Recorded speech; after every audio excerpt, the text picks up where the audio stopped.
All right, so this is Genius Take the Wheel, episode 285. I've done almost 300 of these bad boys. All right, so you guys see the title. Strength training is so much more fun than bodybuilding. Now, it's almost clickbait, almost, but not quite. I'm going to explain myself. It'll make sense. Mrs. Eva, how long were you sitting here waiting for me? Less than an hour. Less than an hour, right? Now, that's kind of central to the argument that I'm going to make today, right?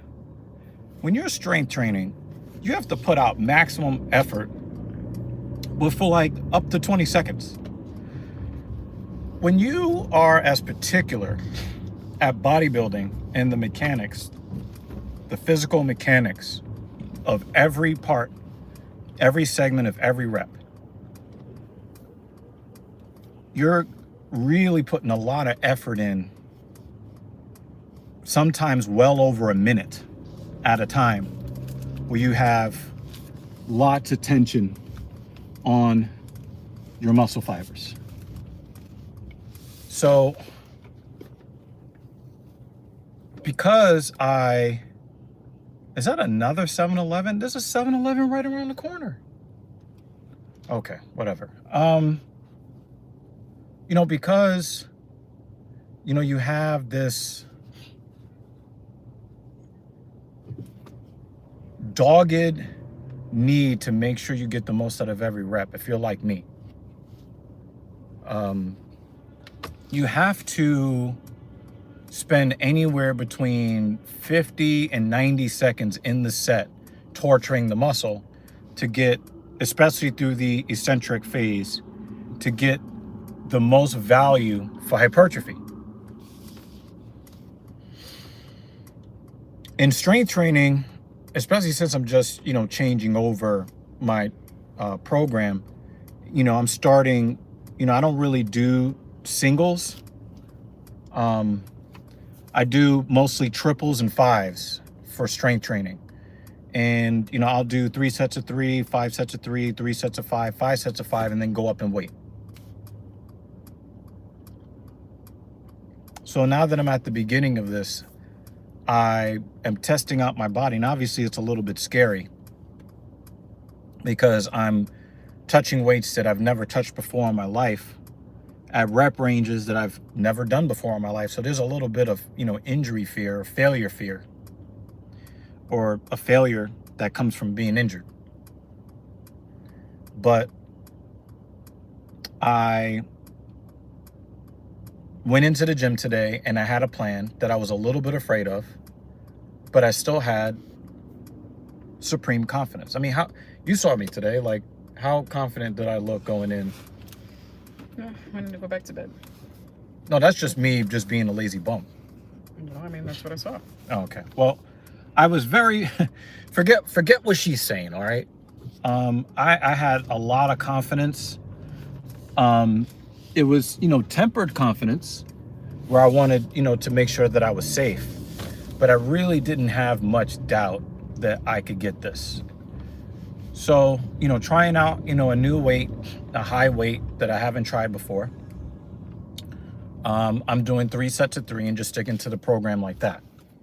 And so today was the first time me trying on the hack squat, as you see in the thumbnail, 365 pounds. Now I count 365 pounds as if the machine itself has a 45-pound resistance. I understand that the actual apparatus, the actual hack squat machine itself, has a resistance level above 45 pounds.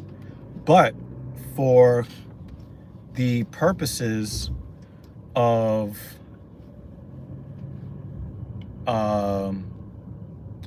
record keeping, I treat it as if it is just 45 pounds so that I can kind of underestimate what I've been doing. Caution, bump. And so I know it's heavier than 365, but I only count it as 365, which is probably to my advantage long term anyway, because I've, barbell squat on Sundays. So going way above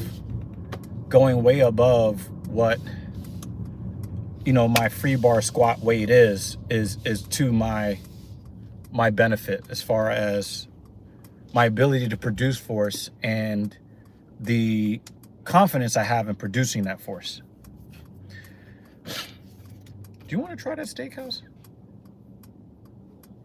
It's got an A rating from the health department. I mean, most should have an A rating. Most places in New York. I mean, I don't really look at that as... Most don't. Do you think they just cleaned up that one day for the expense? I mean, inspection? you see A ratings everywhere, so I don't. I mean, as long as, yeah, I don't go, oh, I should go there and they have an A rating. Like I expect them all to have a decent rating. That's my point. Oh, that's not a qualifier. Do you know what side of the street we have to be on? This side is at the right. Okay. Yeah. So, I went in there, I was like, I'm going to do this 3x3 at 365, but, neurologically, I've never felt that stress before. The last time I went above 315 on the hack squat, I suffered a pretty serious quad tendon or a bout of quad tendinosis. And then on the drive on the way to gym today, I noticed a bruise on my quad tendon on the right side from the bar on the deadlift smashing against my leg. So that made me a little bit wary of, the safety of what I was trying to do today. But once I kind of got into it, I was just like, yeah, I got this. Yeah, there's no issue here. I'm gonna wreck this shit. So the thing is, I was able to warm up. I was able to get into the position I wanted to get into. I was able to express the force the way I wanted to. And after 3 reps, I was done. I could just chill out. And I found that normally when you do strength training, you probably should wait somewhere between 3 and 15 minutes, depending on how close to your max you are. But I wasn't sure, so I had to do it the safe way. And I found that, it was very difficult to do, but it wasn't prohibitively difficult where I felt that I was going to injure myself. So I was able to just go in there, get it done, and that felt really great, and then when I went over to do the leg press, I knew that I was going to have a decent time with it because I had just done the same leg press 3x3 at 585. I had already done that. So I go in there and yeah, I need a few minutes to rest, but I'm ready for that next set. I know there's only a few reps that I have to put this maximum energy into, so I don't have that psychological burden that I had for most of the summer trying to slog through all the bodybuilding stuff. And I know that I'm not going to be there for 2 hours, 2.5, 3.5, 4 hours. I don't have to worry about, oh, am I going to get to my next client on time, or I really want to take a nap, or there's going to be so much training that I don't want to do that I would just rather just like not train at all, and having those kinds of issues. I didn't have those kinds of issues. It was just straight up, just get it done and have fun and overcome the resistance, and that's it. And so I felt very confident about what I was doing. It made me feel more confident in what I have to do later on. And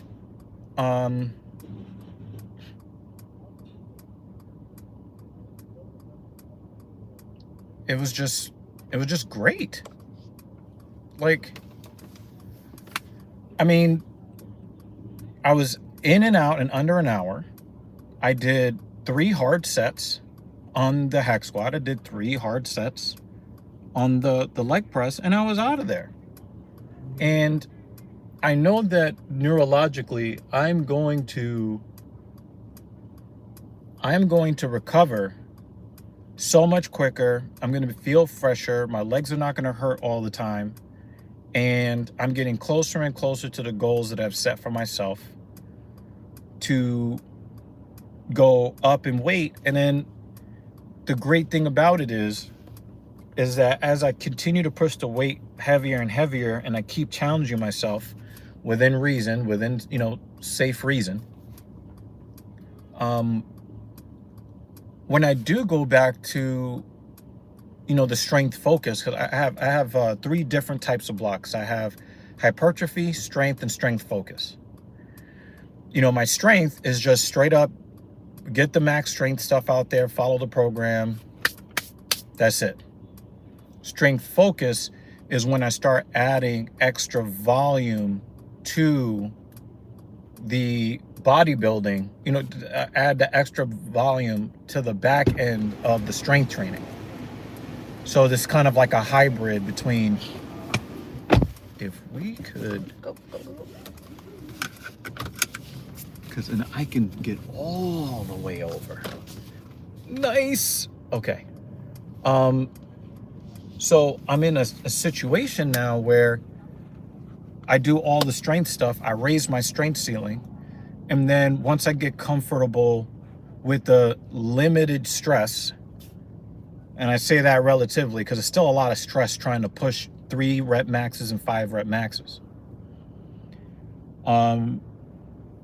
When I go to strength focus and add some volume on the back end of the strength stuff, it will prepare me for more stress so that when I do the end of the year max tests, I will be in a more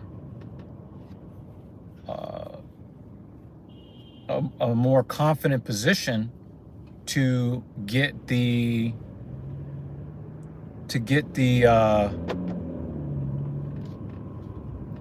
numbers that I want at the end of the year. And I told you guys we're going for the 1,000-pound club, the official 1,000-pound club. Not, oh, I deadlifted 425 that one time, and you know, I squatted, you know, this amount that other time. Like an actual end of the year constant, you know, I did my SBD, my squat, bench, and deads. They will add up to over 1,000 pounds, right? So, you know, that's what I am looking forward to doing. That's what I'm looking forward to achieving. And now that I'm focusing completely on just the strength stuff, it is a load off of my mental.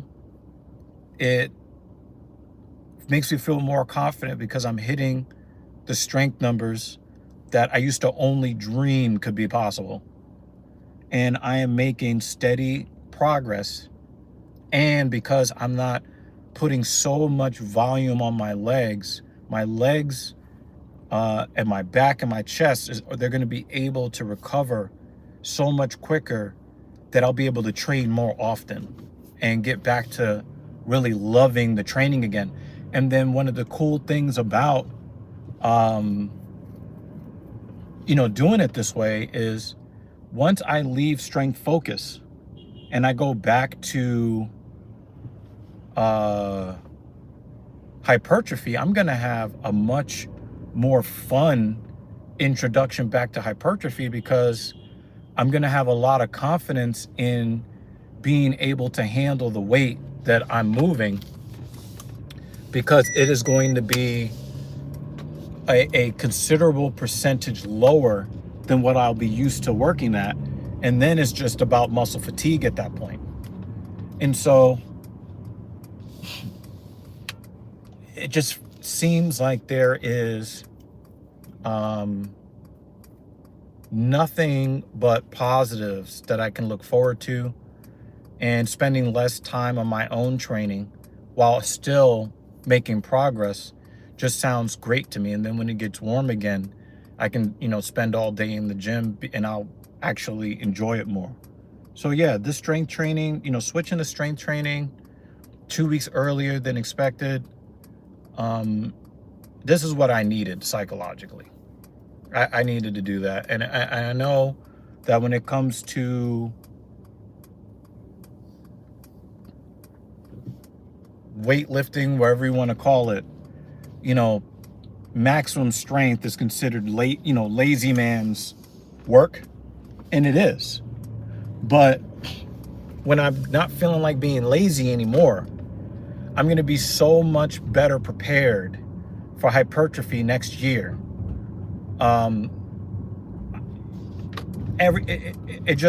Everything improves everything else, and that's why I love about fitness. It's the allegory for life is just so great. Sometimes you need to, you know, shift your focus in life to improve certain areas of your mind so that you can be better at the things that you're already good at or need to be better at. You know, life is very much like, you know, the gym. If you're successful in the gym, you have a pretty good chance of being successful at other things, if you apply the principles that you use to be successful in the gym to other areas of your life. So I'm very happy. Today I warmed up free and easy. I brought my knee sleeves just in case. Did not need them whatsoever. My muscles were working properly. My body cooperated today, and it was just kill it, kill it, kill it. So I feel good about next week. I think on Sunday, I'm going to try 5 sets of 3 at 275 on the squat. I'm going to try 5 sets of 3 at 585 on the leg press, but I might stick with 3 sets of 3 at 405 in the deadlift. I might stay there, but who knows? Maybe I'll feel so goddamn good that I'll be able to do 15 reps at 405 on the deadlift. Who knows? But I know that I feel a lot more confident. I know I feel a lot more happy about the prospect of hitting the gym again. I do know that, you know, yeah, my legs feel a little bit sore right now. Feel way better than they normally do post-workout. And if I'm recovering, you know, really nice, I can go and hit back workout tomorrow and not really have to worry about, you know, the psychological cost of it, because I know I'm not going to be there all day long. You know, I'm going to hit, you know, some heavy rows. I'm going to hit the heavy, what do they call it? Guided row, the Pinata low row. I'm just going to hit them heavy, you know, not too many reps, but I'm going to put crazy plates on there. I'm going to do that Pinata low row with 4 plates on each side. You know, I might do the bent over row 3x3 at 275. I could probably do the guided row with 3 plates on both sides, and the Pinata, you know, super low row. I could do 3x3s with 4 plates. I've been doing, you know, freaking 3x8s at 3.5 plates. So, you know, I'm gonna start, you know, really trying to make my back super strong. Pause. I'm gonna get back, you know, I'm gonna try to make my shoulders strong. So my lateral raise and stuff like that, I'm gonna do them heavy with a limited amount of volume to get the strength up, not necessarily the size, and then really try to start getting towards the 3 plates, that 315 on the bench press. So root for me, because I'm rooting for you guys. I got to get out of here. Again, thank y'all so much for continuing to support the Dr. Evil Genius channel. Any questions you have on training, life, goals, the whole bit, definitely hit me up in the comments. And yeah, that's it. Yeah, I'm out of here. Thanks so much. Goodbye.